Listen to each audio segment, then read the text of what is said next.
podcast is scheduled for one fall. Coming in at 195 pounds from Studio A, he is the reigning, defending, undisputed host of the Ring of Thunder, Sexy Thor!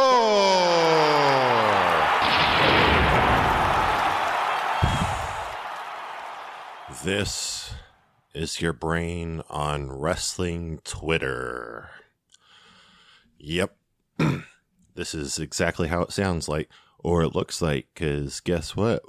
We're back to doing the whole video/audio podcast again. Woo! Because after all the whole bit of trying to edit the video and sort it out and get it on there, when I first did this on my birthday a couple months ago, I was just completely demotivated from ever doing something like that again, honestly.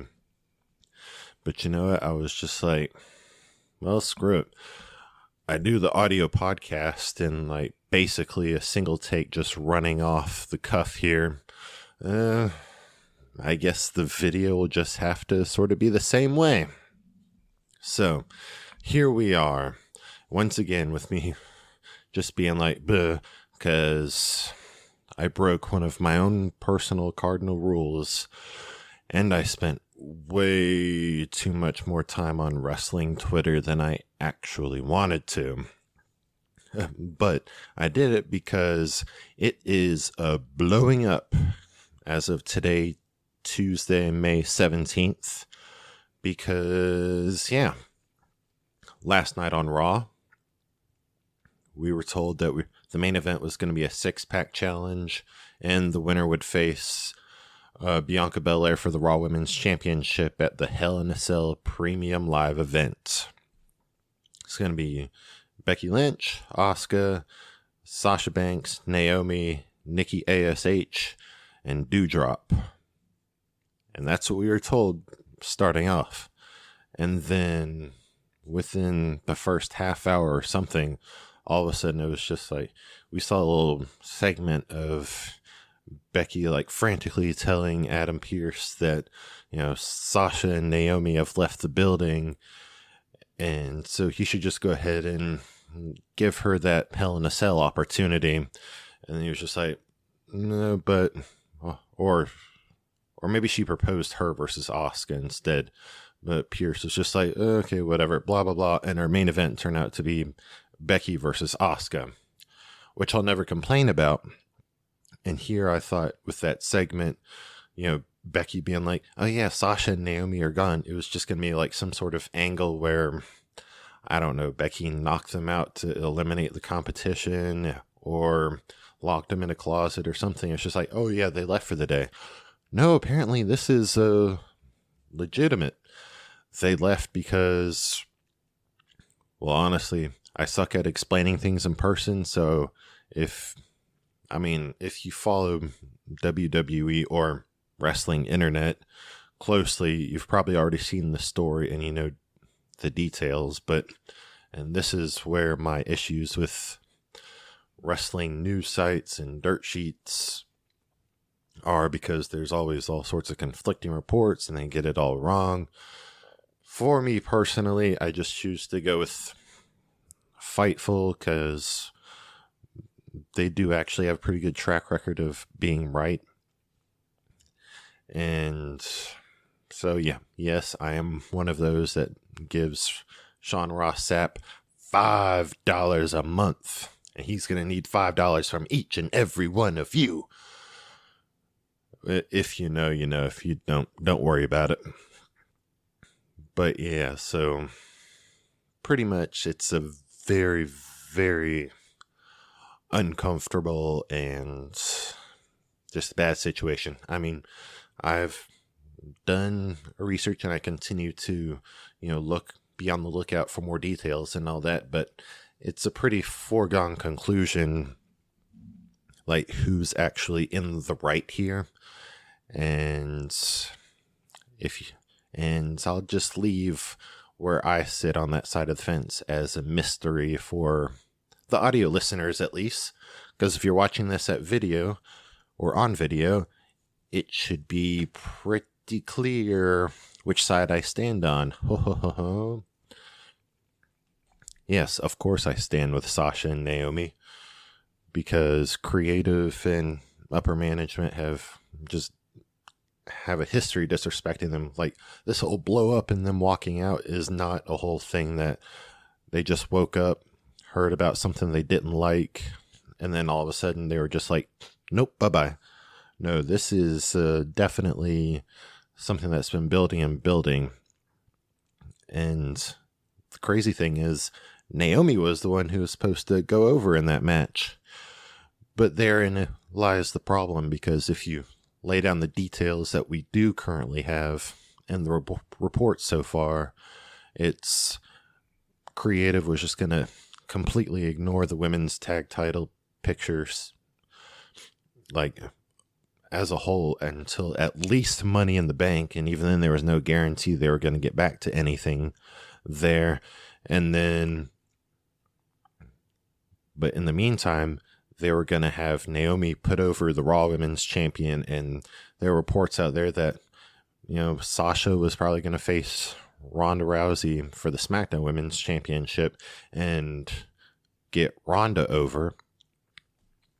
And then maybe by Money in the Bank in July, we'll think about those women's tag titles. And that's pretty much why they just went lickety split, because, they genuinely care about the women's tag titles. I mean, Sasha was one half of the first women's tag team champions and has been champion time and time again, and has tried to put those titles over. Even while, during the Performance Center era a couple years ago, Sasha and Bayley were holding both titles, and the women's tag titles was just like an extra prop. That's how it's been treated as, and definitely lately has been treated as a sort of built-in feud generator for women's singles division. Like, it's like Sasha and Bayley, Rhea and Nikki, Rhea and Liv, Alexa and Nikki. It's like, oh, we'll pair these two together, and then that'll just give us cause to, have them split, and then we have another singles feud that we can go in on there. But yeah, definitely keep your eye out if you want to learn more about this story. And also, once again, do keep in mind that reports will conflict and sources may not be as reliable as it seems, because also, after the show, WWE.com released a statement about Sasha and Naomi, and just pretty much smearing their good name all over the place. And then on top of that, added in that they also didn't feel comfortable with working with two of the other women in the match, which everybody automatically assumed was Nikki and Doudrop, even though they've been in wrestling for years and have known to be very safe workers. But then in their reports, I was like, oh no, it was actually Becky and Asuka, which is like, okay, if anybody feels unsafe working with Asuka, that's more on you. Also, Naomi and Sasha have worked with Becky for ages, and it's been fine. I mean, hello, Sasha and Becky are part of the Four Horsewomen. And then, of course, there were reports later that whole thing about them not being safe, or not, feeling safe around a couple of the women in the match, was completely news to anyone on that site. So that was, people are 99.9% sure, just totally a whole fabrication that is just, it's gross. That's honestly all it is. It's just gross.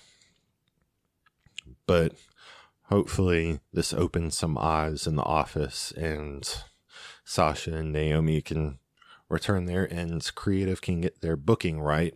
But WWE is WWE. Honestly, I read I don't know if it was a Fightful thing, an idea that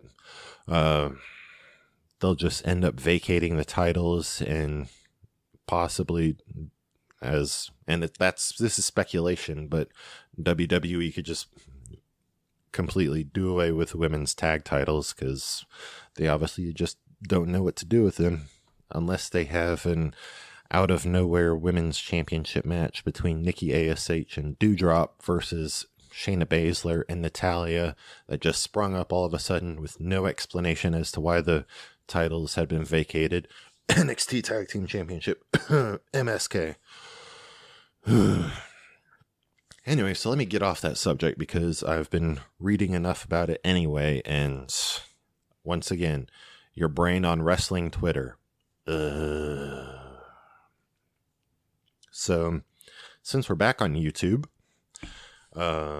continuing where I left off because sometimes I follow continuity, we did have a perfect streak with presents being wrestling related because my final one was this little thing right here, the plaque from the Day One Premium Live event that I went to at the beginning of the year with commemorating Becky Lynch defending the Raw Women's Championship against Liv Morgan.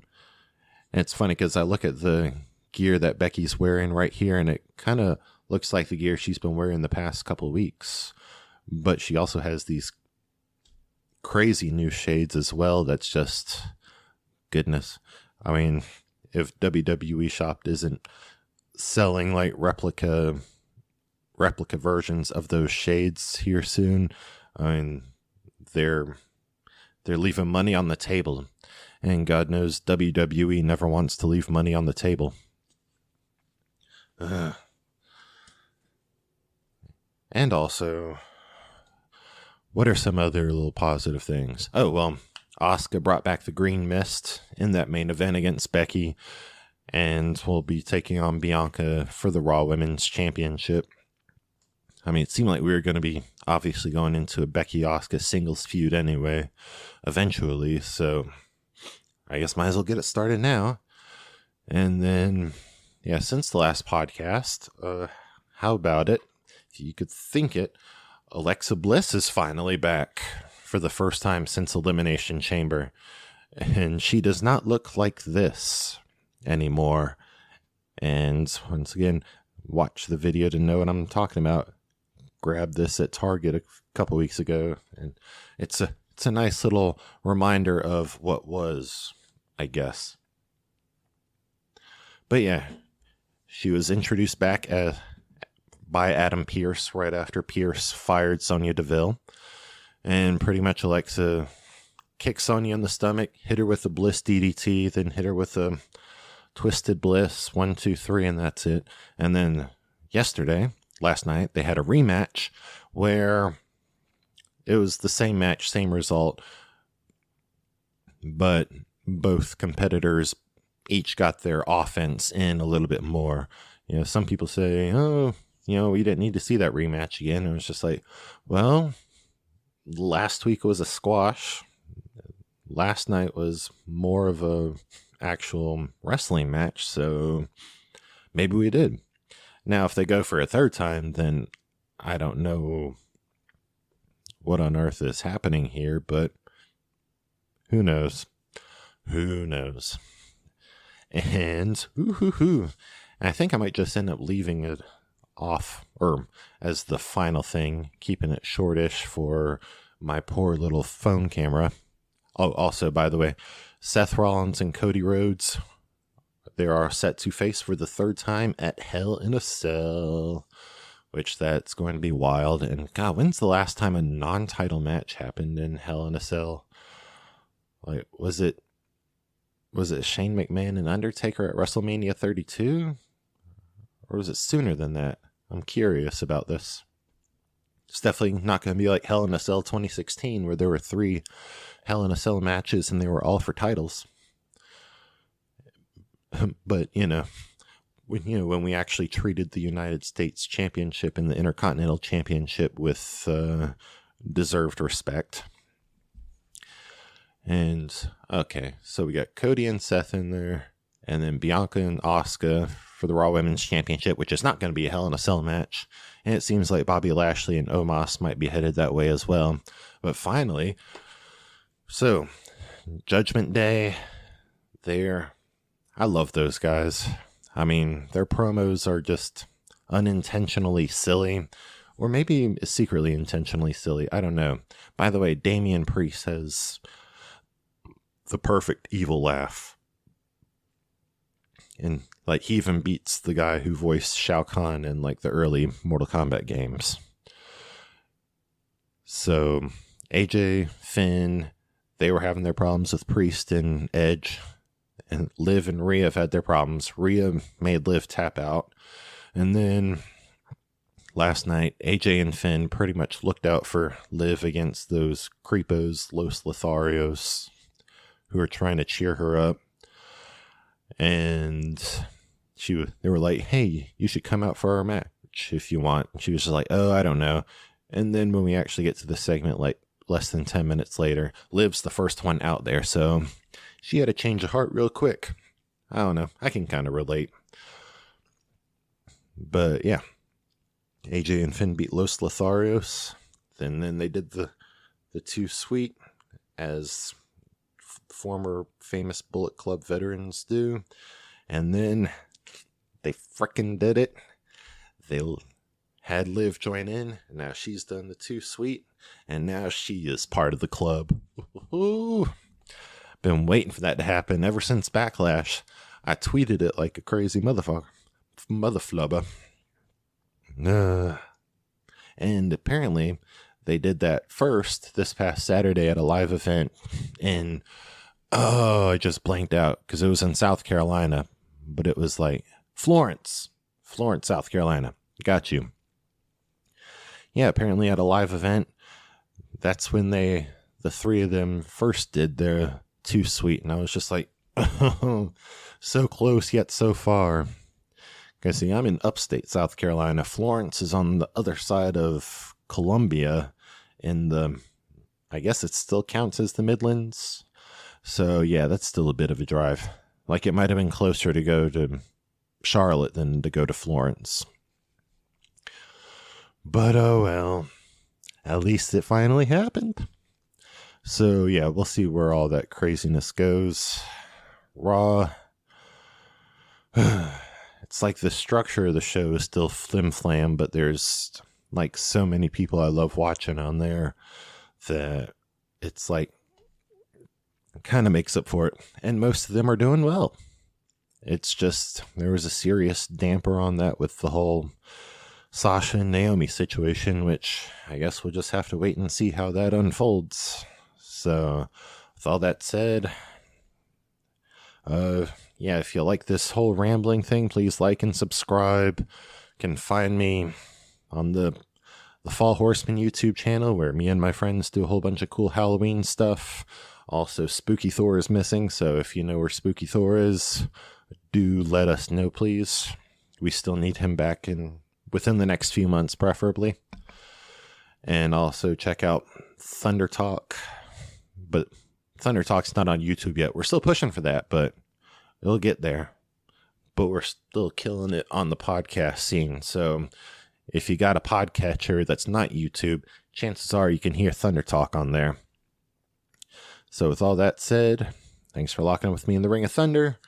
Kick butts, not nuts. How did watchdog groups with no experience in television take a controlling interest on Saturday morning television? When did Wonder Woman make her animated debut? Want to know why there were two competing Ghostbuster shows? How Atari changed the Saturday morning landscape? How did networks compete over similar genres at the same time?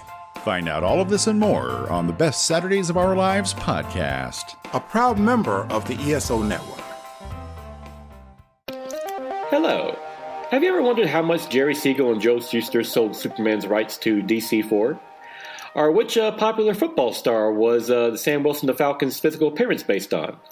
You can find all that and more at the History of Comic Books podcast, a podcast dedicated to the creators, events, history, and the companies that made the great comic book medium.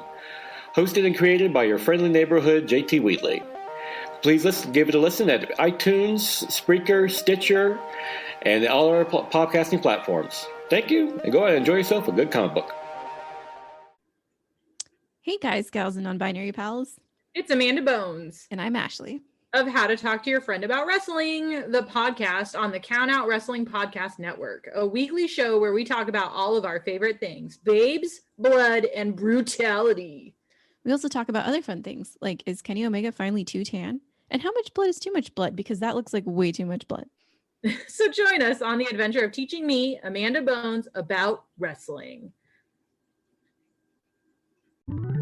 Do you like podcasts? Then you're gonna hate Thunder Talk. Tasteless subject matter. Mature humor. Contempt for our co-hosts. Unapologetic social views. Edgy music. And total irreverence for the nerd junk we love. Are all reasons why No one. No one. No one should listen to Thunder Talk. Find us on the ESO network. and all podcasting platforms. Or don't. Whatever.